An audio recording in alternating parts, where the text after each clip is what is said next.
Deuteronômio, capítulo 20, parte do versículo 1 até o versículo 9, tão somente.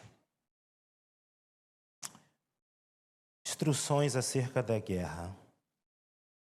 Quando saíres a peleja contra os teus inimigos, e vires cavalos e carros, e povo maior em número do que tu, não temerás, pois o Senhor teu Deus, que te fez sair da terra do Egito, está contigo. Quando vos achegares a peleja, o sacerdote se adiantará e falará ao povo, e dir-lhe-á: ouvi, ó Israel, hoje vos achegai-vos a peleja contra os vossos inimigos, que não desfaleça o vosso coração. Não tenhais medo, não tremais, e nem vos aterrorizeis diante deles. Pois o Senhor, vosso Deus, é quem vai convosco a pelejar por vós contra os vossos inimigos para vos salvar. Os oficiais falarão ao povo, dizendo: qual homem que edificou casa nova, não a consagrou, vá, torne-se para casa, para que não morra na peleja e outrem a consagre. Qual homem que implantou uma vinha e não, ou ainda não a desfrutou, vá, torne-se para casa, para que não morra na peleja e outro a desfrute. Qual homem que está desposado com alguma mulher e ainda não a recebeu, vá, torne-se para casa, para que não morra na peleja e outro homem a receba. E continuarão os oficiais a falar ao povo, dizendo: qual homem medroso, de coração tímido, vá, torne-se para casa, para que o coração de seus irmãos se não derreta como o seu coração. Diga graças a Deus. Obrigado, Senhor, e a tua palavra. Eu me coloco aqui nesta manhã, o teu filho já orou acerca disso, Senhor, mas eu fortaleço, Senhor, essa palavra, Senhor, me usa em nome de Jesus. Não quero falar, Senhor, nada que não seja de Ti, ó Deus. Então, nesta manhã, em nome de Jesus, abra o nosso coração, a nossa mente, o nosso entendimento. Ó Deus, que as preocupações acerca de amanhã, ao longo da semana, eu sei que todos nós somos pessoas, Senhor, ó Pai amado, responsáveis, mas que nada disso atrapalhe, Senhor, a Tua palavra de encontrar espaço no nosso coração e na nossa mente. Fala conosco. Aliás, continua falando conosco, assim como já tem falado nesta manhã, através dos louvores, do ofertório, enfim. Continua trabalhando em nossos corações, em nome do nosso Senhor e Salvador Jesus Cristo. Quantos podem dizer amém? Sente um pouquinho, irmão,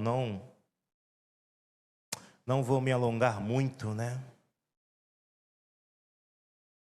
Nós precisamos entender, irmãos, e o Senhor, Ele tem trazido essa palavra ao meu coração. Esse é um texto que eu gosto muito. É um texto que, de vez em quando, eu volto a ele para lembrar as pessoas, lembrar os irmãos a qual o Senhor nos confiou. Já preguei dentro desse texto, talvez uma, duas vezes, em outras situações, e Deus tem me levado, juntamente com a minha esposa, a trazer uma palavra para a família. Né? Deus tem nos conduzido. 2 semanas atrás eu estava pregando para homens ali em Comendador Soares, né? Outras semanas a gente esteve pregando para casais. Então, assim, Deus tem nos levado a trazer uma palavra para a família. E uma coisa, irmãos, que não pode sair da nossa mente, uma coisa que a gente não pode deixar de entender e de discernir nesses dias, é que nós estamos numa batalha. Nós estamos numa guerra.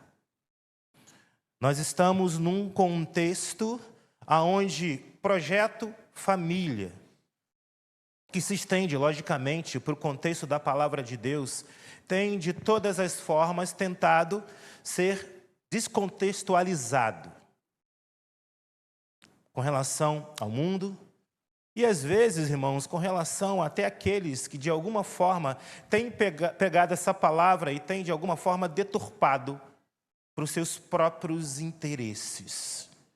nunca se viu, né, pelo menos desde que eu me entendo, né, de pensamento, de avaliação do contexto que está à nossa volta, o quanto essa palavra ela tem sido relativizada. E um dos focos, talvez o maior foco, talvez a maior fonte aonde tem impactado isso é na família. Há 2 semanas, né, uma querida, amada, abençoada irmã, né, nos ligou para mim, para minha esposa. Pouco mais, né? Foi uma semana antes da Juliana viajar. Na verdade, tem pouco mais de 2 semanas, talvez um mês. E ela, chorando muito, né? Ela falou: minha filha, de 18 anos, acabou de me chamar para uma conversa e dizer que está namorando com outra menina. Menina criada na casa de Deus. Menina... E a gente conhece, né, a fonte, né? A gente conhece a família. E nós estamos orando, irmãos. Nós estamos orando. Lá em Atos, capítulo 16, a passagem de Paulo e Silas na prisão, e há um carcereiro que, diante da libertação deles, fica temeroso. E Paulo diz: crê no Senhor Jesus, que será salvo tu. Você conhece a palavra, amém, irmãos? Eu creio, irmãos, que Deus vai restaurar essa família. Eu creio que Deus vai restituir essa família, em nome de Jesus. Filipenses, capítulo 1, versículo 16, diz que aquele que começou a boa obra é fiel para completá-la. Ele começou a obra na minha vida, na tua vida, na nossa vida. Não abro mão da minha família, não abro mão dos meus filhos. Não abro mão de nada daquilo que o Senhor me deu. E eu estava falando outro dia isso na igreja. A minha visão com relação à família, ela se expande na medida em que a Bíblia me dá a condição de expandir a visão. Talvez muitos pensem: não, minha casa é eu, minha esposa... né? Ou minha família, eu, minha esposa e meus filhos, amém, não tem nada de errado nisso. Mas a minha visão se expande. Quando o Senhor fala família, Senhor, eu desejo. Eu não vou dizer quero, porque quem sou eu para dizer, Senhor, quero? Não, eu desejo, eu anseio, eu busco, eu oro, eu suplico, para que toda a minha família se renda aos pés do Senhor. Minha filha, que hoje está em Juazeiro, teve um período difícil de 2 anos, onde só o Senhor. Mas, de uma certa forma, apesar da aflição do meu coração e da aflição do coração da minha esposa, estávamos relativamente tranquilos. Por quê? Porque aquela menina que está lá hoje em Juazeiro, junto com seu esposo, junto com seus 2 filhos, com 8 anos de idade, Deus falou ao coração da minha esposa: consagra ela ao Senhor. Me entrega a ela, ela é minha. E aí, prontamente, a minha esposa veio e falou: Marcos, o Senhor me falou isso, isso, isso. Eu falei: amém, prontamente, prontamente. Culto seguinte, nós pegamos ela, trazemos no altar, diante da igreja, e consagramos, e falamos para o Senhor: Senhor, ela é tua. Faz dela o que tu quiseres, leva para onde quiser, direciona para onde quiser. E naquele momento, aonde ela estava distante do Senhor, Deus nos deu tranquilidade. Deus falava: calma, ela é minha. Mas a aflição de pai, né, é natural. E hoje, irmãos, ela está servindo ao Senhor como missionária lá em Juazeiro, amém? Ela é do Senhor, meu filho é do Senhor. Meus irmãos, um tão rebelde que não vou nem contar aqui a história dele, porque não cabe, porque senão eu vou embora, irmãos. Aliás, tem um horário ali, né? 9h30, pastor? Amém? Glória a Deus. Quem está disposto a sair daqui às 11, levanta a mão. Poucos, né? Estou brincando, irmão, não vou fazer isso com você, não. Ainda mais que eu passei ali e vi que tem um café nos esperando, né? Amém? Daqui a pouquinho alguém começa a tossir, mexer na cadeira. Eu sei que você não faz isso, né? E eu sou assim, irmãos, eu vou para um lugar, depois para mim voltar para o outro eu esqueço. Acho que é a idade, né? Então, está falando de que é da minha filha, não é isso? Confirma para mim. Oi? Isso, isso, na filha eu já passei. Falando acerca da minha família, e hoje ele está aos pés do Senhor, irmãos. Rebelde no sentido, você pensa num camarada que lê 5 livros por mês, né, muito inteligente, muito capacitado. Eu nunca discuti o evangelho com ele. Quem ia discutir, se não tivesse um certo conhecimento, se dava mal, e se tivesse um certo conhecimento, né, ele não saía nunca convencido. Deus fez um rebuliço na vida dele, irmão. Hoje está aos pés de Cristo. Minha mãe, né? Minha amada e querida mãe, chamo ela de minha velhinha, 82 anos, ontem estive lá, estou lá quase todos os dias. E até meus 16 anos, todo ano eu ia para Aparecida com ela, né? E aí depois, com uns 20 e poucos anos, eu me converti, ela continuou indo, uma excursão que na verdade quem fazia era minha tia. E ela falou, não filho, amém, vai lá, Deus abençoe tua vida. Mas ela continuou ali ainda durante algum tempo, e a gente ali falando, né, dando testemunho, pregando. Meu pai também, não tão devoto quanto ela, mas também nos contextos ali, né, da idolatria. E aí, há uns 8 anos atrás, minha mãe se converte, irmãos. E meu pai junto. E eu os batizei em nome de Jesus. Eu e minha casa serviremos.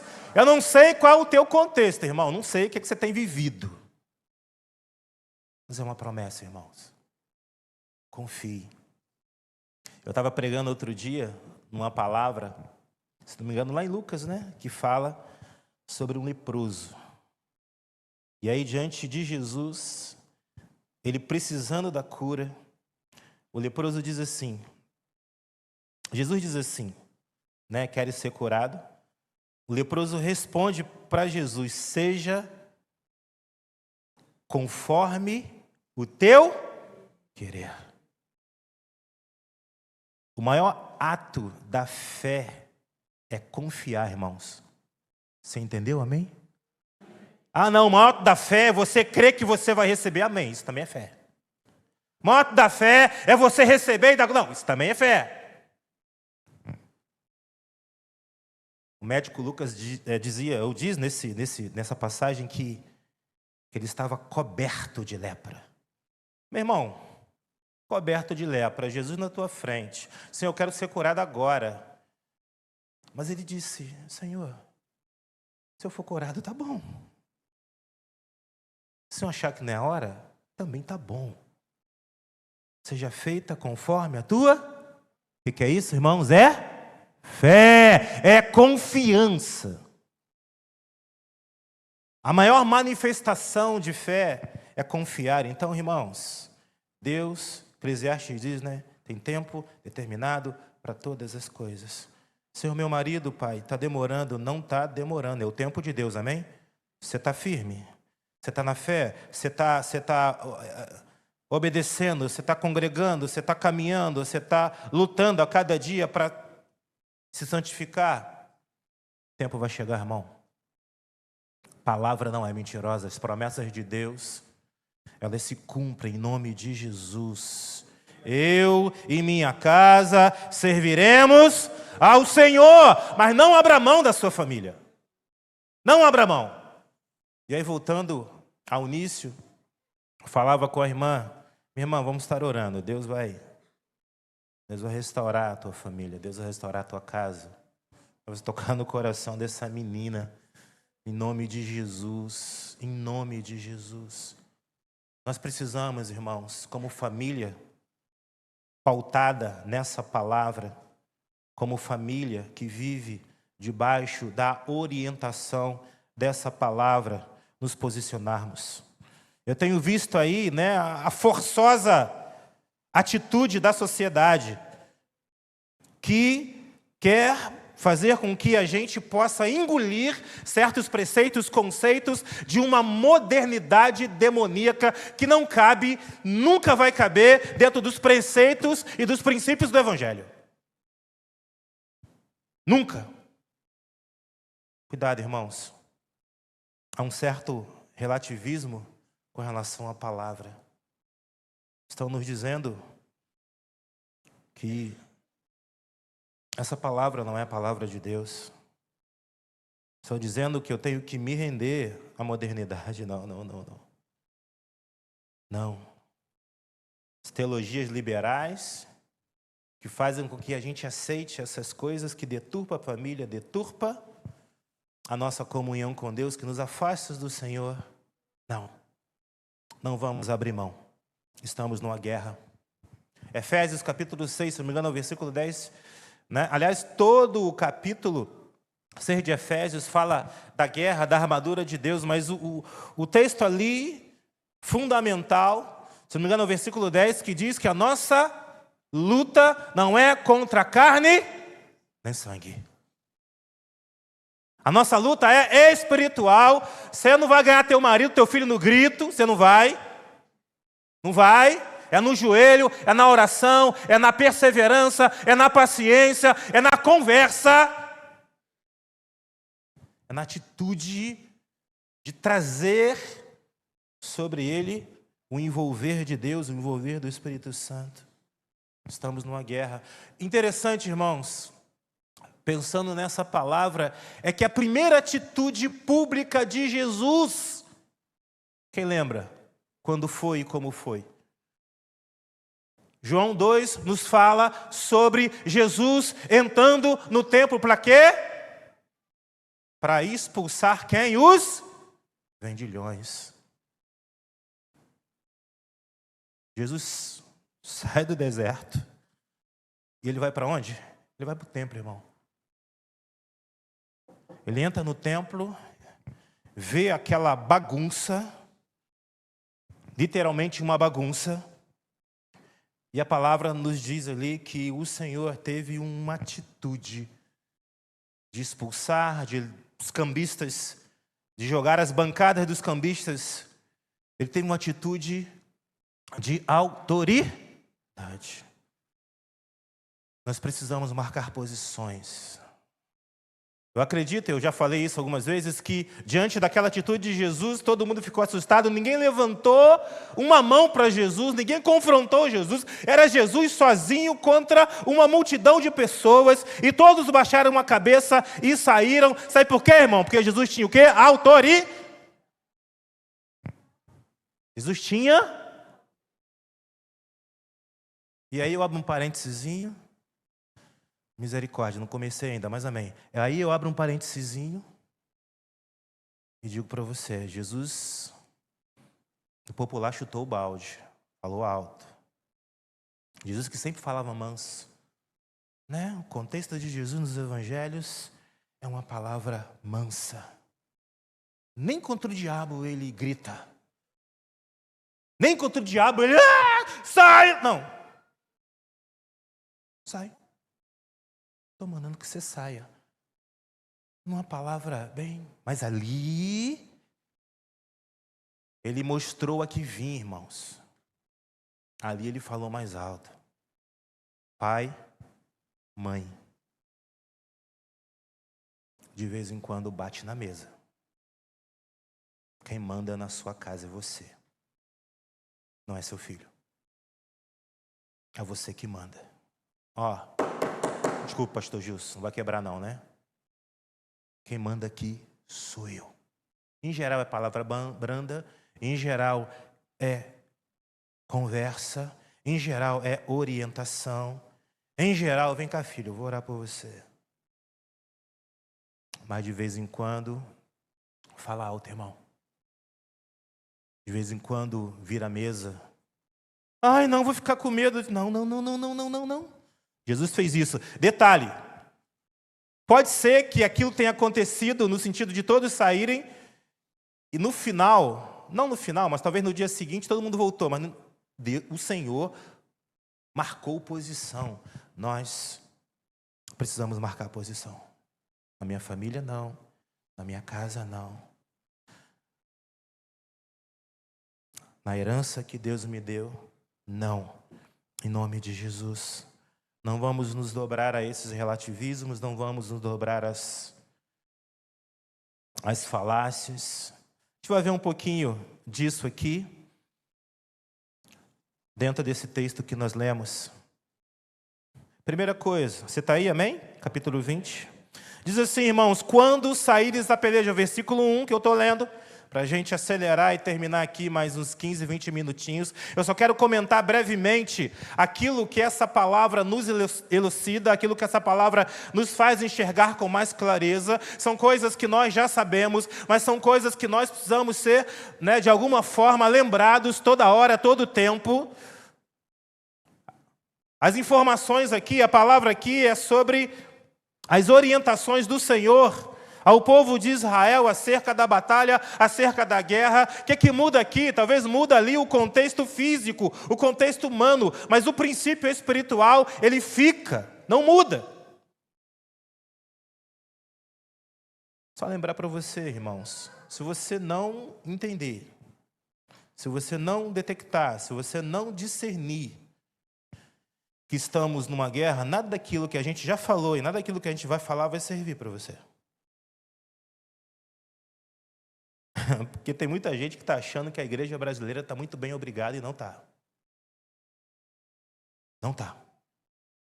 A igreja hoje quer ganhar o mundo, mas não fomos chamados para ganhar o mundo. E quem disse isso, e eu nunca mais me esqueci, foi o nosso líder, o nosso bispo Walter, mas a igreja foi chamada para tirar pessoas do mundo.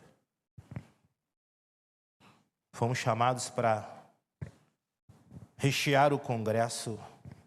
Eu não estou aqui falando de política, né? Claro que a gente tem que ser consciente daquilo que a gente faz e votar com quem tem pautas cristãs, mas de que adianta ganhar o mundo inteiro e perder a sua alma?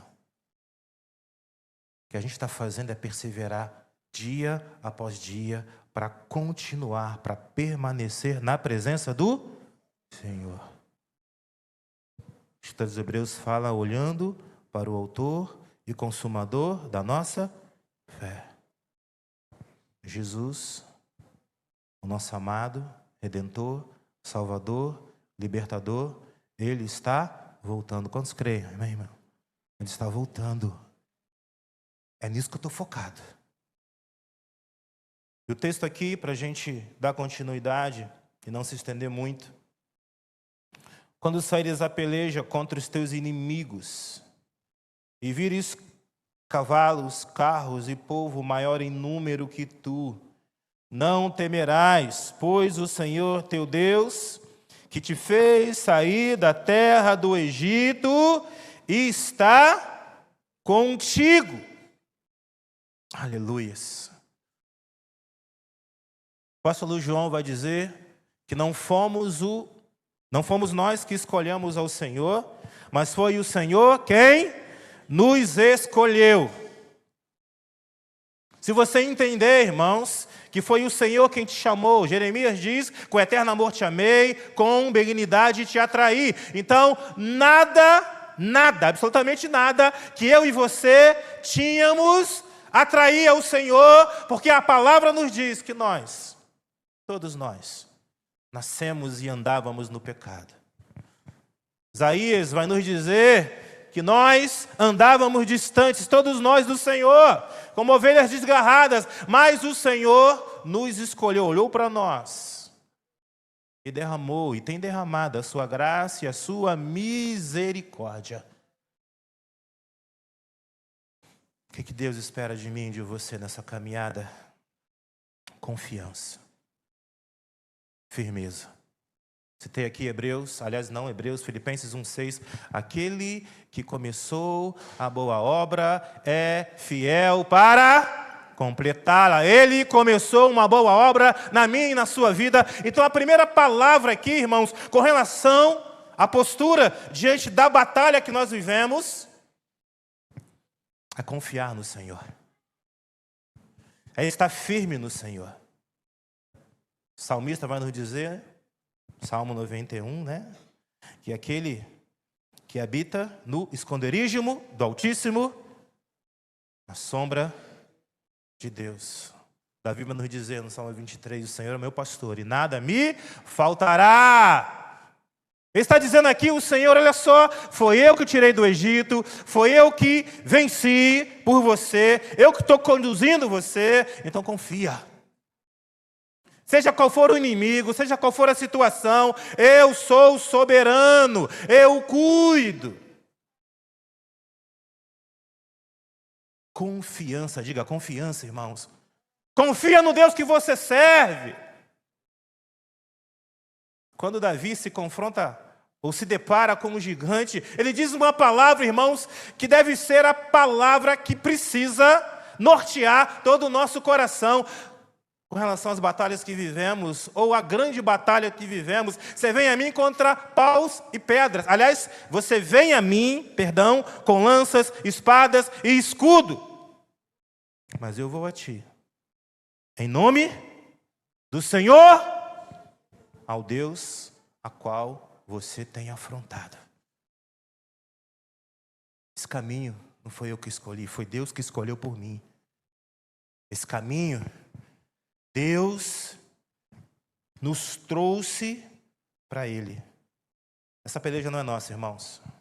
Isso às vezes soa como jargão, né? Mas é palavra. A gente tem que separar, às vezes, né, o jargão evangélico, que às vezes é um mantra, às vezes é uma palavra positiva, e Bíblia não é mantra, Bíblia não é palavra positiva. Bíblia, as coisas não vão acontecer porque eu estou citando, não. As coisas vão acontecer porque eu leio, porque eu creio e porque eu vivo. Amém? E aí a palavra do Senhor, para início de conversa, irmãos, é essa. Você confia? Porque se você não confia que eu estou no controle, você vai perecer, você vai desistir, você vai... E Deus diz isso para todo mundo que Ele chama, para todo mundo que Ele direciona, Ele diz isso para Josué, diz para Davi, enfim, todos os personagens bíblicos.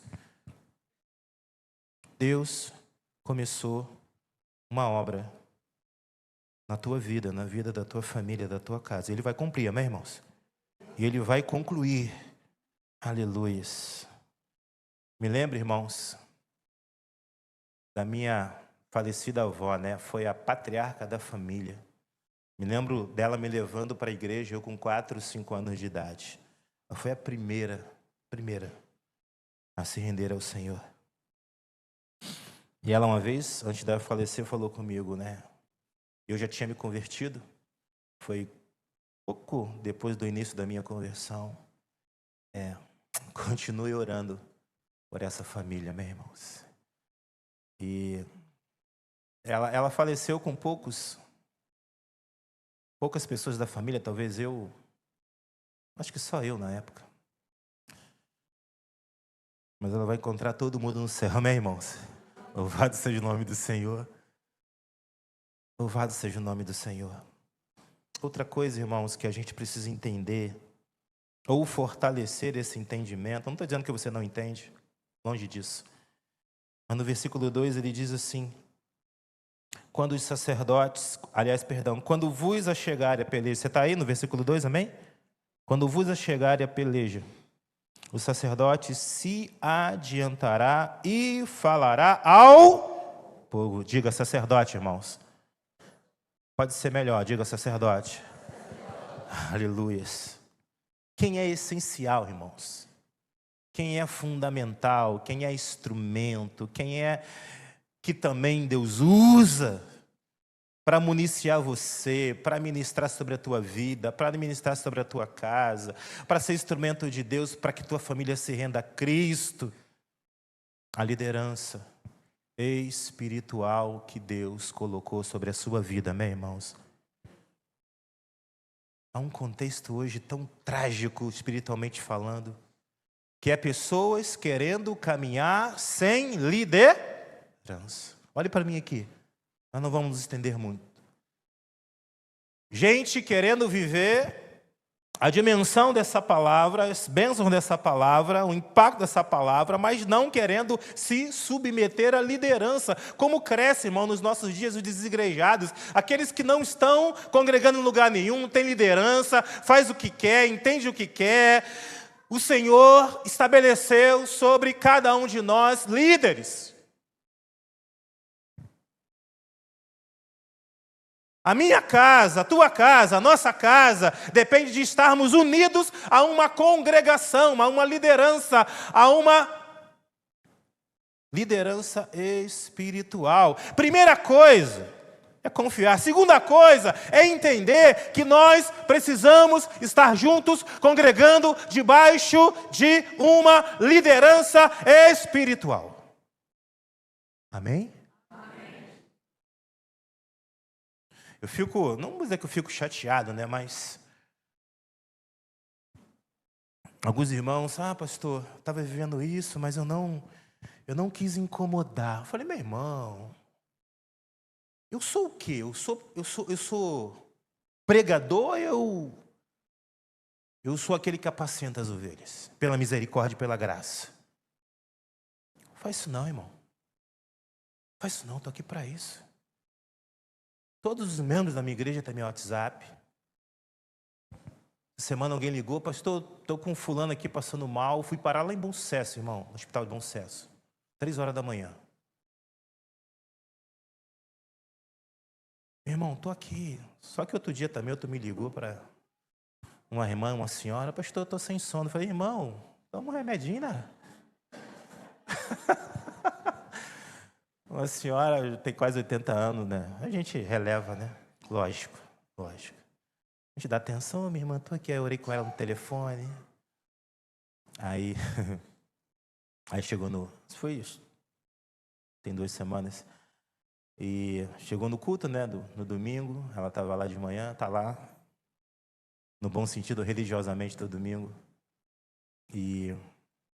pastor, depois você orou por mim, eu dormi, que maravilha. Falei, Jesus, se a moda pega, Jesus, toda 3 horas vai ligar para mim, todo dia, mas ela não ligou mais em mim.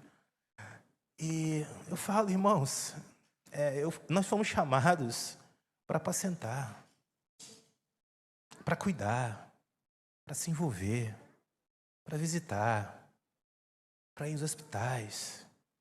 É claro que dependendo da dimensão da igreja, só o pastor ele não tem condições de fazer isso. Mas ele, os obreiros, você vai ali, eu vou aqui, vamos dividir isso aí, vamos servir alguém, ele precisa que está enfermo, vai servir ceia.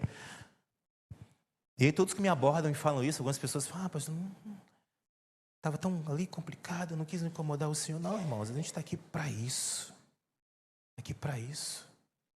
E outro, irmãos, dentro desse contexto aqui, que a gente leu sobre o sacerdote se adiantando, né? Valorize. Quantos estão aqui há mais de 5 anos? Levanta a mão. Bastante gente. O apóstolo Paulo, na epístola que ele escreve a Timóteo, seu filho na fé, capítulo 1, versículo 5. 2 Timóteo, capítulo 1, versículo 5, ele diz assim, ele falando para Timóteo, você sabe que a epístola de Paulo a Timóteo é uma epístola de Paulo preparando Timóteo para um ministério, e possivelmente foi a última epístola que Paulo escreveu, né? Porque lá no final do capítulo 2 ele diz assim, prisão, né? Ele traz uma palavra como se já tivesse no final da vida, combati o bom combate, combatei a carreira, guardei a fé, enfim, e estava preso. Ele diz assim, para Timóteo, em 2 Timóteo, capítulo 1, versículo 5, olha só, não se esqueça com quem você aprendeu. Eu tô meio aqui traduzindo, né, resumindo um pouquinho, não se esqueça com quem você aprendeu, desde criança, que você começou a aprender com a sua avó, e depois a sua mãe, se não me engano é Lloyd, deu sequência. Enfim, não se esqueça das suas raízes. Não se esqueça. Irmãos, eu não estou aqui para criticar ninguém, mas há uma onda de coach, de gente que está lá na internet pregando o evangelho, que é um evangelho positivista, que não tem luta, não tem nada. E aí gente enraizada em igreja que prega a palavra, está se debandando, desculpa a expressão, para um contexto onde a palavra é rasa, não tem profundidade, com gente que não conhece, só através da tela do computador ou do celular. Paulo está dizendo assim, ó, você tem que firmar raízes no lugar onde você está, onde a verdadeira palavra é pregada, porque isso vai trazer saúde para você. Isso vai te enraizar. Eu nasci na Nova Vida, irmão, estou lá até hoje, nada contra nenhuma denominação, muito pelo contrário. Mas até hoje eu me lembro palavras que o pastor Gis trouxe. Até hoje eu me lembro palavras que o bispo Rubens trouxe. Para mim, há 30 anos atrás, estão guardadas no meu coração. Palavras fundamentadas nas Escrituras Sagradas. É isso que Paulo diz a Timóteo. Olha só, você aprendeu com a tua avó, mulher de Deus. Você aprendeu com a tua mãe, mulher de Deus.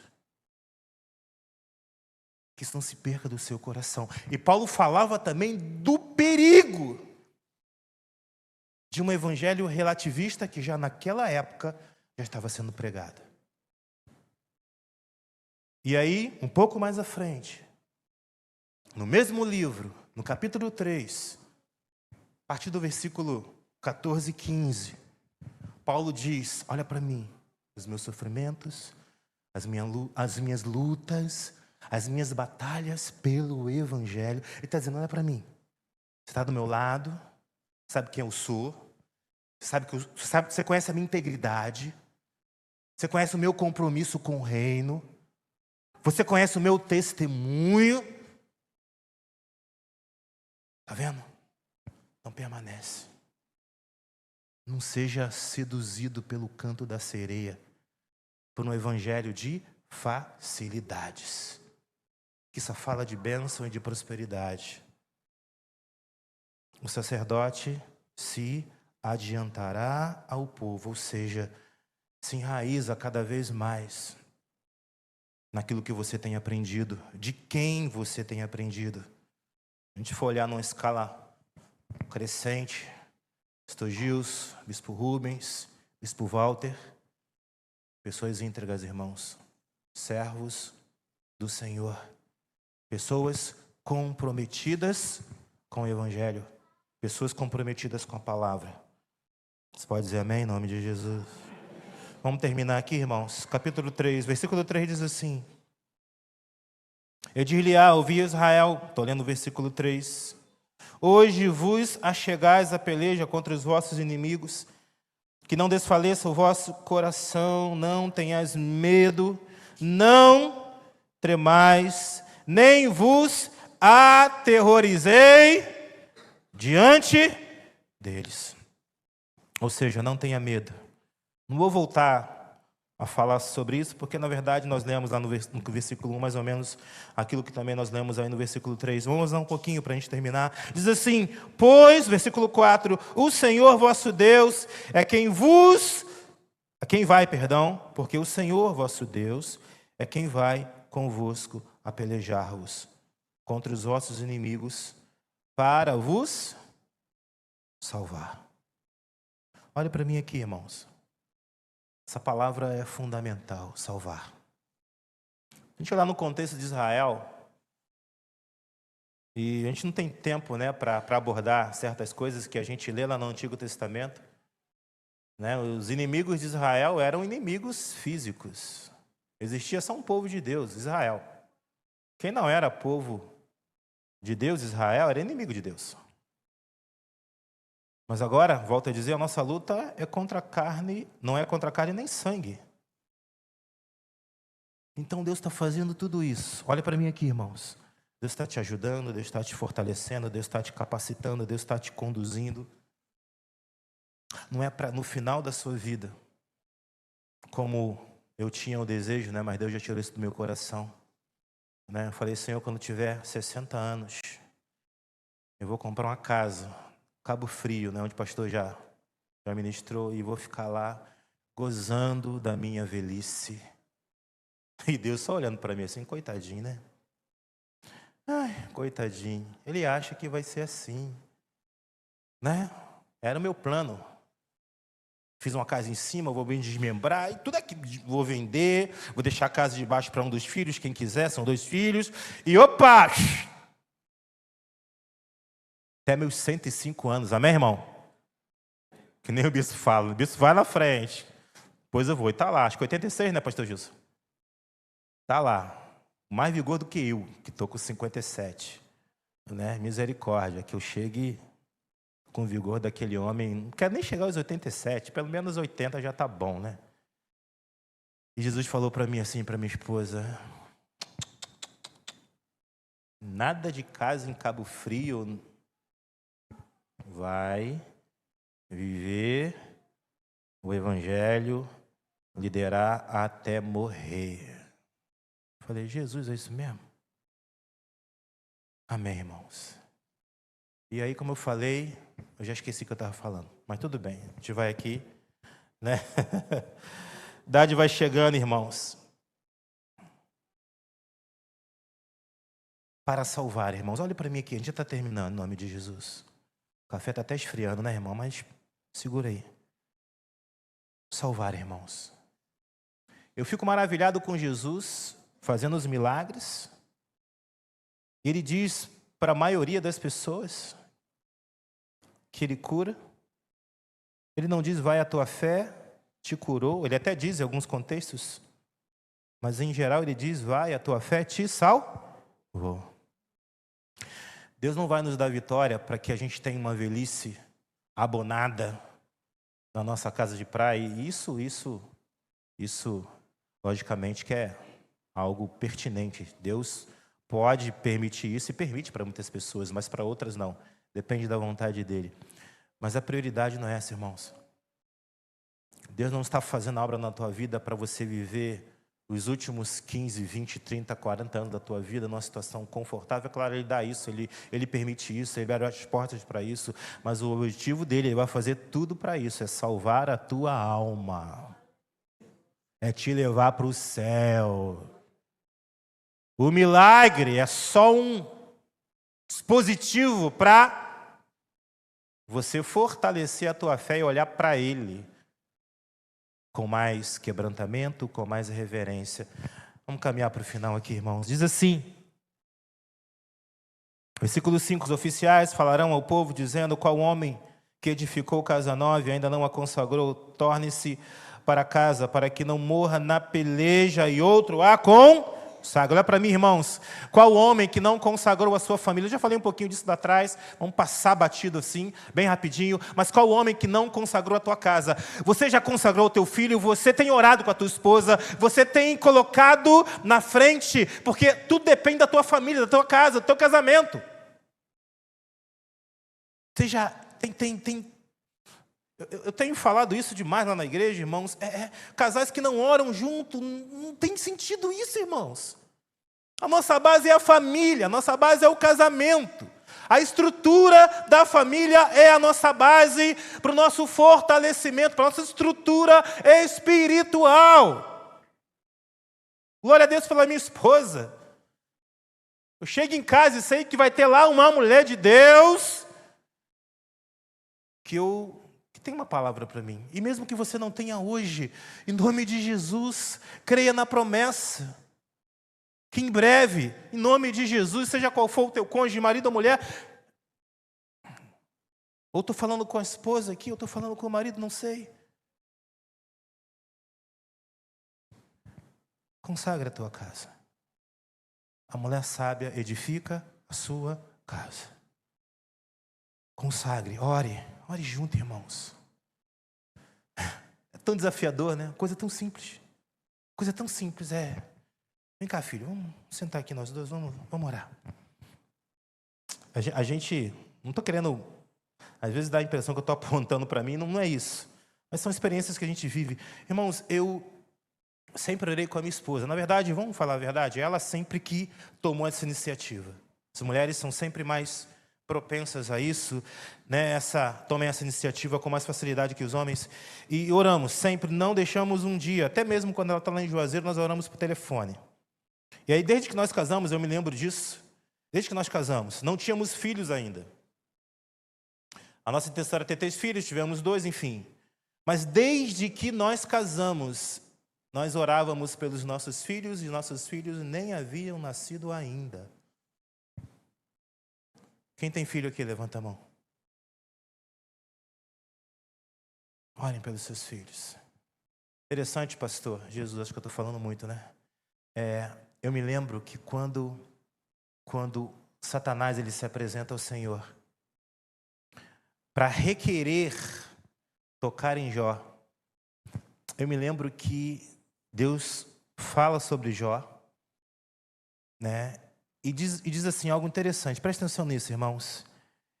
Né? Tá vendo Jó? Jó, ele trazia ofertas e holocaustos ao Senhor, não só por ele, mas também pelos seus filhos. E a palavra diz assim, Jó dizendo, talvez eles tenham pecado, e eu já aqui de antemão lanço essa oferta ao Senhor, para que o Senhor tenha misericórdia sobre eles. Ou seja, Deus aceita a tua oferta pela tua casa, amém, irmãos? Pelos teus filhos. Meu filho não é crente, mas Senhor, eu vou aqui fazer um propósito por ele. Por ele. Tanta coisa que vem na minha mente. Se eu falar tudo que vem na minha mente, irmão, a gente não sai daqui hoje. Mas essa eu vou falar. O menino trabalhou comigo durante 2 anos, envolvido com droga. O pai dele falou, Marcos, eu preciso botar meu filho em algum lugar. Muito amigo meu, servo do Senhor também. Não, vem trabalhar comigo. Aí trabalhou comigo 1 ano mais ou menos. Desculpa a expressão. Me roubou. Me desfalcou em algumas coisas. Ele era um efeito sanfona, né? Ficava liberto das drogas, foi para um centro, já várias vezes. Não é isso que eu quero dizer, eu vou chegar onde é o que eu quero dizer. E ele ficou comigo 1 ano, até que não teve jeito, né? A coisa está muito complicada. E, dependendo de drogas, a mulher dele, a esposa do Marcelo, meu amigo, serva do Senhor. Irmãos, eu ia dizer, você pode não acreditar, né? Mas você vai acreditar. Porque eu estou dizendo e porque eu conheço a família, porque eu convivi com essa situação. Hoje ele está num centro de tratamento. Pela 10ª vez. Ele, por 3 vezes, irmãos, por 3 vezes, botaram esse menino, que agora não é mais um menino, na mala. Né, os traficantes botaram na mala, levaram para matar. Primeira vez, abriu a mala. Né, um deles falou assim, esse aí não, esse é filho da Dona Maria. Conhece a Dona Maria? Crente desviado lá, mas que estava no tráfico. Não, libera ele. Libera ele, porque eu conheço a mãe dele é mulher de Deus, não vou matar ele não. Outra vez chegaram num bar, alguém olhou para ele e disse assim, não, esse, não sei porquê, mas esse não. E levaram outros, enfim, não sei que fim, que Deus tenha misericórdia. Outra situação, mesma coisa. 3 vezes, irmãos. 3 vezes. E aquela mulher de joelhos. Aquela mulher orando ao Senhor. Deus tem ouvido as orações da Dona Maria. Deus tem ouvido as suas orações. Tem ouvido. Isso aqui não é história de carochinha, isso aqui não é ilustração para você sair daqui. Não, isso aqui é a palavra, isso aqui é a verdade, isso aqui é testemunho para edificar a tua vida, amém, irmãos? Em nome de Jesus. Vamos terminar? Agora sim, vamos terminar. Aleluia. Qual homem que plantou uma vinha? E vinha fala de frutos, diga frutos. Qual homem que plantou uma vinha e ainda não a desfrutou? Vá, torne-se para casa, para que não morra na peleja e outro a desfrute. Você vem aqui, olha para mim, vamos terminar. Vou até fechar aqui, porque senão corre o risco de eu seguir. Qual homem que plantou uma vinha e não a desfrutou? Eu entendo isso pelo seguinte. Você vem aqui, recebe a palavra e traz e leva. Olhe para mim aqui, irmãos, olhe para mim. E leve essa palavra no teu coração, amém? Sai daqui nesta manhã, né, empolgado, né?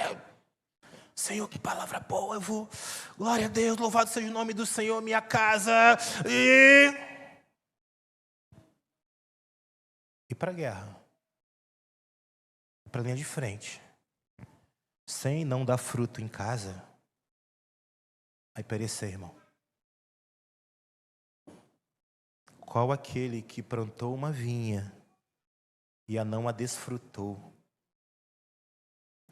Primeiro lugar que você precisa dar fruto, exercitar a palavra que você recebe é na tua casa, é na tua família. Porque quando o diabo ele quer destruir alguém, ele começa pela família, ele começa pelo casamento, ele começa pelos relacionamentos com os filhos, ele começa destruindo a base da tua estrutura. Família é estrutura, família é base, irmãos. Todo mundo pode nos rejeitar, mas se você estiver lá,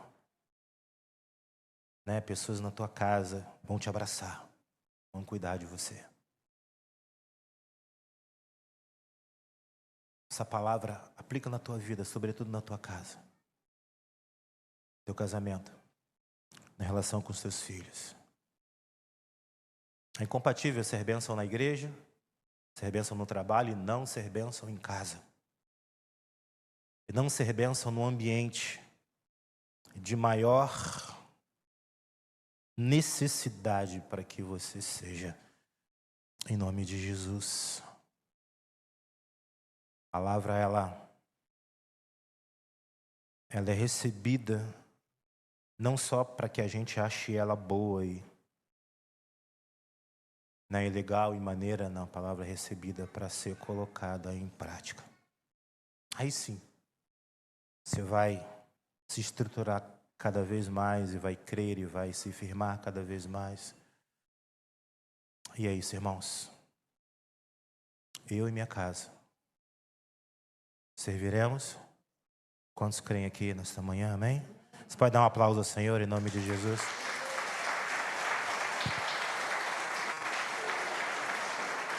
Aleluia. Eu só quero rapidamente agradecer, né? Fazer uma oração de gratidão ao Senhor. Passar para o pastor Gilson, né? E muito bom estar aqui, né? Agradeço a oportunidade em nome de Jesus. E que de alguma forma essa palavra ela faça diferença aí na tua vida, né? E pastor Gilson, mais uma vez, obrigado. Eu sei que esse púlpito é um lugar onde o Senhor tem muito zelo, né? Não é qualquer um, e desculpa a palavra, qualquer um que pisa aqui. Eu sei da responsabilidade e do respeito, então me sinto honrado em poder ter estado com os irmãos aqui nesta manhã. Amém? Feche teus olhos, Senhor, nós te damos graças por esta manhã, por essa palavra, pela vida dessa igreja, desse povo que está aqui e pelo restante do povo que virão à noite, mesmo que não poderão vir hoje, mas que congregam aqui. Então, muito obrigado, ó Deus, e te agradeço mais uma vez que essa palavra ela tome corpo, vida, na vida e no coração de cada um dos teus filhos. Muito obrigado, eu te agradeço, em nome do nosso Senhor e Salvador Jesus Cristo. Amém, irmãos? Pastor Gilson?